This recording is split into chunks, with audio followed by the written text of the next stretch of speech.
সভাপতি সাহেব বিচার কি শুরু করবো?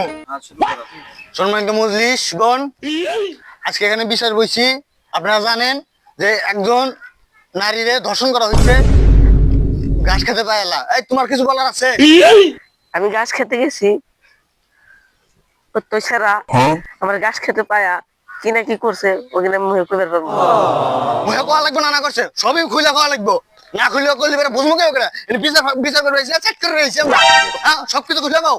মাদ্রাসা সাহেব, আমি ঘাস খেতে গেছি, তো ছাড়া আমার পাশে পাশে আইছে, আমার জোর করে ধরে ঠাইসা ধরে আকাম করছে। এই সামনে যে কথা কইলো ওটা তো সত্যি নাকি? মাদ্দার সাহেব, ওর সত্যি কথাই কইছে। মাদ্দার সাহেব, আমার একটা কথা আছে। ও আমার গাছ কেটে নষ্ট করছে।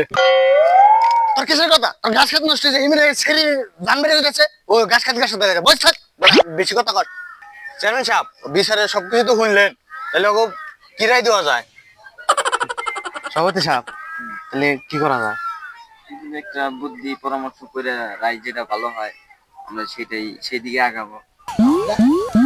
তাহলে সাবিনা আর যে সামাদকে তাহলে বিয়া করা দেই, এটাই তো সবচেয়ে বেশি ফয়সালা হয় নাকি কোন?